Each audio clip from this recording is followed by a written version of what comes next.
नमस्कार साथियों, आप देख रहे हैं यूट्यूब चैनल सिक्का म्यूजियम। मेरा नाम है ओम प्रकाश भारती। स्वागत है आपका सिक्का म्यूजियम में। साथियों, लाल बटन दबाकर चैनल को सब्सक्राइब करें और देखते रहें सिक्का म्यूजियम।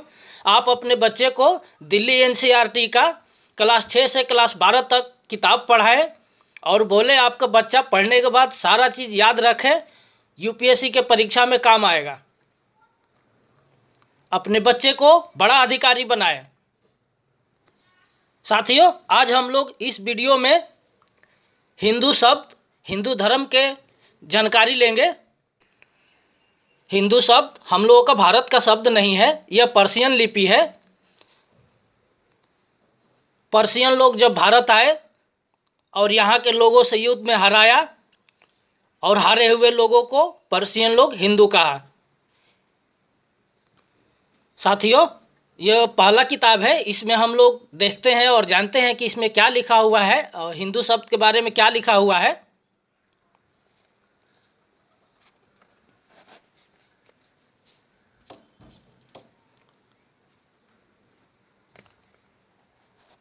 साथियों, इसमें लिखा हुआ है, इस्लाम तथा ईसाई धर्म की तरह हिंदू धर्म का कोई संस्थापक नहीं है और न ही यह कुरान अथवा बाइबल की तरह किसी एक पुस्तक द्वारा अनुशंसित होता है।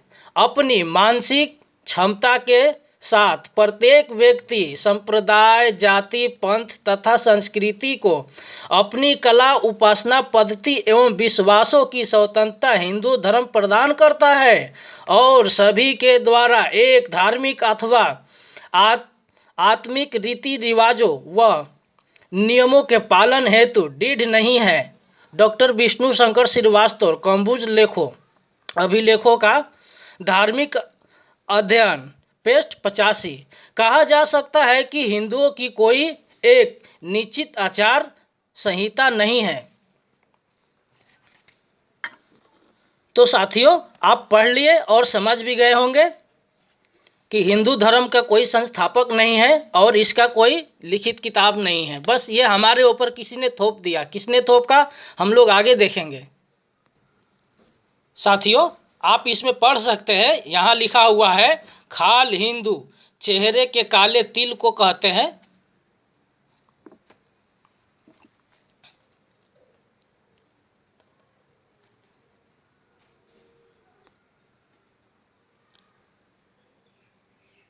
खाल हिंदू चेहरे के काले तिल को कहते हैं, यहाँ लिखा हुआ है।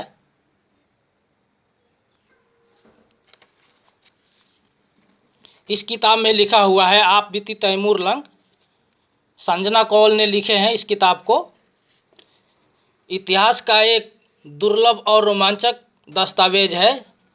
तैमूर लंग 1398 में भारत पर आक्रमण किया था और यहाँ के अछूत लोगों को मुसलमान बनाया था। इस किताब पर एक अलग से वीडियो बनाऊंगा मैं। संसार में सभी लोग कैसे मुसलमान हो गए, मैं इस किताब से आप लोगों को बताऊंगा। साथियों, यह तीसरा किताब है।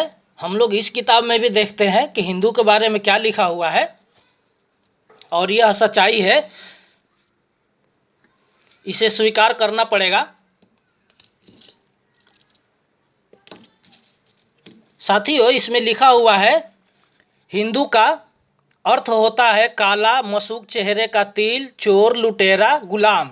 ये अर्थ फिरोजुल्लू गात नामक विख्यात शब्दकोश में है। दिलचस्प है कि ब्राह्मण भारतीयों को इसी भाषा में याद करता है। ऋग्वेद के अनुसार मूलवासी काले 10वीं दास हैं। विजित लोगों के लिए हर साम्राज्यवादी संस्कृति लगभग इसी तरह की संज्ञाओं का इस्तेमाल किया है।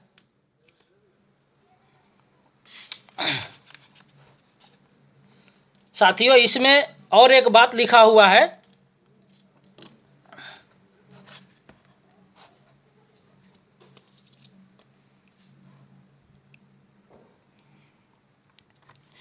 इसमें लिखा हुआ है, शासक और व्यापारी समुदाय ने भारतीय इतिहास में खुद अपनी श्रेष्ठता का विधान नहीं किया।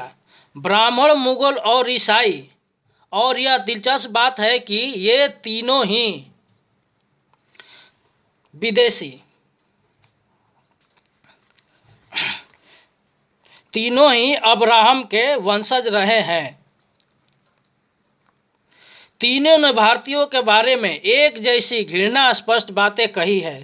तीनों ही अपने आप को हर हालत में अलग जातीय अस्तित्व के रूप में सुरक्षित रखते रहे हैं। आज भी आप लोग देखते हैं ये लोग जनेऊ नेऊ डाल को अलग रखते हैं। ये लोग ईसाई लोग भी क्रूस डाल के रखता है और मुसलमान लोग भी अपना वेशभूषा बदल के रहते हैं, टोपी वोपी लगा कर दाढ़ी ओढ़ी करके। सरदार लोग भी जो है वो भी अपना वेशभूषा बदल के रहते हैं, पगड़ी उगड़ी बांध के सब। तो ये हमें सोचने और समझने की ज़रूरत है। और भी देखते हैं तो साथियों, देखा आपने तीनों विदेशी ये अब्राहम के वंशज रहे हैं, यानी कि एक ही पिता के पुत्र हैं। और इधर भी आपने देख लिया कि हिंदू का अर्थ क्या होता है। काला मसूक चेहरे का तिल, चोर लुटेरा गुलाम। तो आप अपने मुख से किसी को हिंदू ना कहें और स्वयं को भी किसी से हिंदू ना कहने दें। साथियों, अब हम लोग ये चौथा किताब देखते हैं, इसमें क्या लिखा हुआ है हिंदू के बारे में। और एक बात, यह किताब 1920 में G.W. ब्रिग्स लिखे हैं। साथियों, इस किताब में आप देखेंगे तो यहाँ देखिए, ये 1891 की जनगणना रिपोर्ट, 1911 की जनगणना रिपोर्ट इसमें है। ये रिपोर्ट है 1891 और 1911 का। इसमें आप देखेंगे यहाँ डेट मेंशन किया हुआ है 1911। इसमें लिखा हुआ है धर्म एवं निवास स्थान वार, चमार, मोचीजुलाहा और कोरियो का विभाजन। आप इधर देखेंगे तो यहाँ फर्स्ट में है हिंदू, सिख, जैन, बौद्ध, मुसलमान। बौद्ध लिखा हुआ है, पाली लिपि में बौ नहीं होता है, बो होता है, तो ये बौद्ध लिखा हुआ है। यहाँ मुसलमान और अन्य।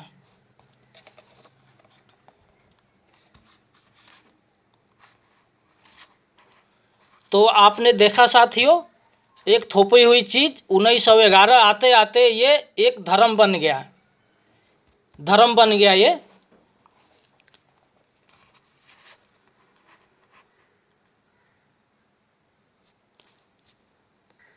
साथियों, जो लोग बोलते हैं कि वो डोम चमार से बड़े हैं, मेहतर से बड़े हैं, वो उनको थोड़ा सा यहाँ देखना चाहिए और समझना भी चाहिए। यहाँ पे एक बहुत बड़ी बात लिखा हुआ है दर्जी, बंजारा, बढ़ई, सोनार, प्रत्येक में चमार उपजाति है, यानी कि चमार का ही उपजाति है। अभी वर्तमान में जो ये जाति है ये बोलते हैं कि हम उनसे बड़े जाते हैं, ये गलत बात है। ये पहले आपको अपना हिस्ट्री पढ़ना होगा। और मैं सभी जाति को बोल रहा हूँ कि सभी जाति के लोग पहले अपना हिस्ट्री पढ़ें कि वो क्या है, पहले क्या थे और अब क्या है, और अब है तो किसके लिए, किसने ये सिस्टम थोपा है हमारे ऊपर, ये हमको जानना जरूरी है। साथियों, ये है 5वीं किताब मैकाले बनाम मनु। हम लोग देखते हैं इस किताब में क्या लिखा हुआ है। साथियों, इसमें लिखा हुआ है मनुस्मृति की रचना ब्राह्मणी क्रांतिकारी का क्रूरतम मिसाल है। मनुस्मृति तत्कालीन हिंदू समाज का संविधान है। अब आप समझ गए कि ये ब्राह्मणी क्रांतिकारी जो है, अब ये हिंदू शब्द जो है अब ये आ करके अब ये ब्राह्मणी व्यवस्था में आ गया। अब यहाँ से हम लोग आगे देखते हैं क्या लिखा हुआ है। पहले हिंदू का मालिक मुसलमान थे जो पर्सिया से आए थे, फारस ले आए थे, वो थे। कहीं को वही लोग यहाँ के लोगों को हरा कर गुलाम बनाया था। बाद में अब ये ब्राह्मण लोग जो है, अब वो लोग ये हिंदू का छूतों का मालिक बन रहे हैं। तो हम लोग इसमें आप पढ़िए रहे, देखिए आप, हिंदू समाज का संविधान है जिसका आदर और पालन आज भी ब्राह्मण समाज में होता है। एक तरफ इसमें दलित बहुजनों को, ध्यान से सुनिएगा साथियों, दलित बहुजनों को सभी प्रकार के मानवीय अधिकारों से वंचित कर उन्हें मानव पशु बना दिया है, यानी कि मानव पशु बना दिया गया है। तो दूसरी तरफ ब्राह्मणों को मानव से इतर भूदेव तथा ईश्वर के प्रतिनिधि के रूप में स्थापित कर दिया गया है। यानी कि ब्राह्मण लोग जो है वो भूदेव है और जो है ईश्वर के प्रतिनिधि है। तो ऐसा मोहम्मद साहब ने भी कहा है कि वो ईश्वर के प्रतिनिधि है, ईश्वर ने उनको शब्द सिखाने के लिए बोला था।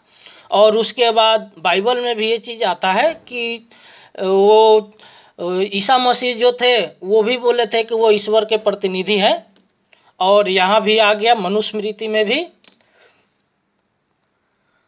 हम लोग पहले किताब में पढ़े थे, जो अभी इसके पहले में किताब दिखाया था, उसमें लिखा हुआ है अब्राहम के वंशज हैं ब्राह्मण, मुगल, ईसाई। साथियों, हम लोग हिंदू नहीं है। संविधान में लिखा हुआ है हम भारत के लोग, we the people of India, हम भारत के लोग हैं, नेटिव इंडियन है, मूल भारतीय है हम लोग। यदि आपको कोई हिंदू कहता है तो आप उन्हें समझाएं और यह वीडियो दिखाएं, वो समझ जाएंगे। साथियों, हम लोग देखते हैं इस किताब में मैकाले साहब हम लोगों के लिए क्या किए हैं भारत में आकर के।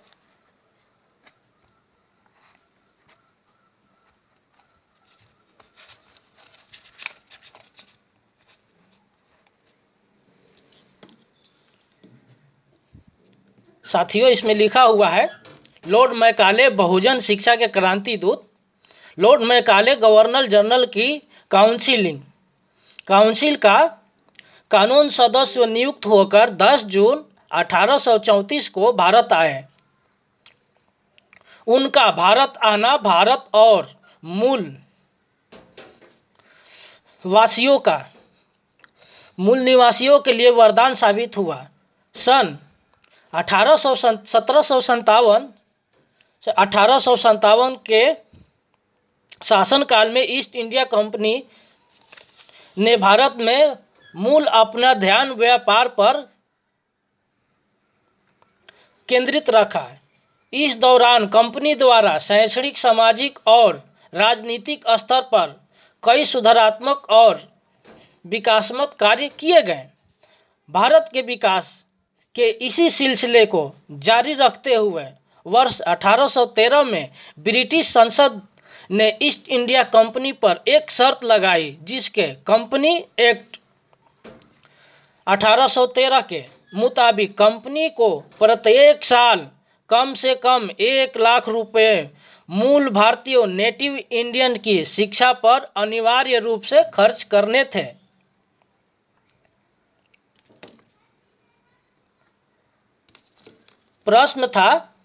प्रश्न था इस 1 लाख रुपए की राशि का उपयोग कैसे किया जाए, किस तरह की शिक्षा भारतीयों को दी जाए। हिंदू इस्लामिक सिद्धांतों के रूप भारत की वर्तमान शिक्षा संस्कृति और अरबी या ब्रिटिश सिस्टम पर आधारित अंग्रेजी और विज्ञान की शिक्षा का माध्यम संस्कृत और अरबी हो अथवा अंग्रेजी हो। यह विवाद 1823 से 1835 तक चलता रहा। अब साथियों, हम लोग अब यहाँ से आप इस पेज में देखते हैं थोड़ा सा क्या लिखा हुआ है। हम लोग यहाँ आ जाते हैं।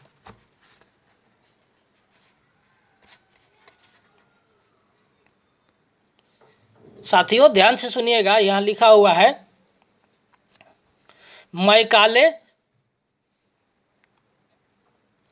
ने ब्रिटिश सरकार को सुझाव दिया कि वह वाराणसी में संस्कृत महाविद्यालय और दिल्ली में अरबी शिक्षण संस्थानों को चलाना जारी रखे, क्योंकि वाराणसी ब्राह्मणी शिक्षण और दिल्ली अरबी शिक्षण का प्रसिद्ध स्थान है, किंतु कोलकाता और आगरा को अंग्रेजी शिक्षण का केंद्र बनाए।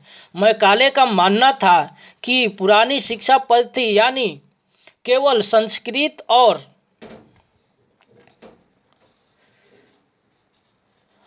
अरबी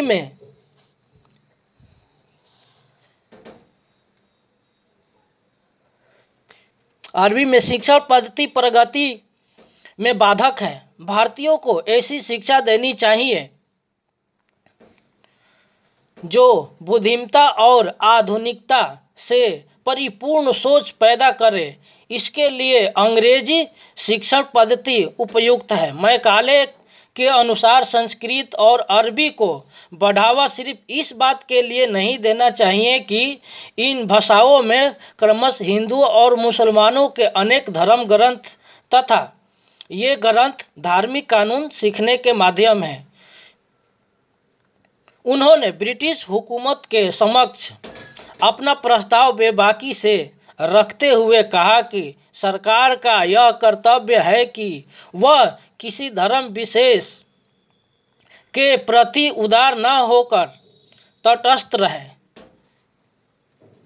यह हमारे मैकाले साहब हम लोगों के लिए कितना ध्यान देते थे। मैकाले ने भारत आने से पूर्व ब्रिटिश संसद में भारतीय शिक्षा पर बोलते हुए कहा था, भारत में हिंदू कानून संस्कृत ग्रंथों और इस्लामिक कानून अरबी ग्रंथों के आधार पर निर्मित है। मेरा विश्वास है कि वर्तमान पद्धति से भारतीयों का विकास संभव नहीं है। इससे चिपके रहना, रूढ़ियों को बढ़ावा देना है। तो साथियों, पढ़ा आपने और समझा आपने। साथियों, हमें अपना सोच बदलने की ज़रूरत है और ये समझने की ज़रूरत है कि हमारे लिए कौन अच्छा है और हमारे लिए कौन खराब है। हमें क्या करना चाहिए, क्या नहीं करना चाहिए, हमें खुद यह तय करना है। किसी के थोपा हुआ सिस्टम अपने ऊपर नहीं लेना है, उसके अनुसार नहीं चलना है। हमारा संविधान है, हमारा पवित्र ग्रंथ संविधान है। हम संविधान को पढ़ेंगे। संविधान में 395 अनुच्छेद है, कुछ बढ़े हुए हैं उसमें, जैसे कि 51 का, पहले 51 था फिर 51 का हो गया, तो वो बढ़ा है उसमें, लेकिन संख्या उतना ही है। तो हमें संविधान पढ़ने की ज़रूरत है और जो है अपना इतिहास जानने की ज़रूरत है, अपना हक अधिकार जानने की ज़रूरत है। और दूसरे के थोपा हुआ चीज़ अपने सिर से उतार फेंकने की ज़रूरत है। तो साथियों, आप देखते रहे सिक्का म्यूजियम। फिर मिलेंगे अगली वीडियो में। नमस्कार।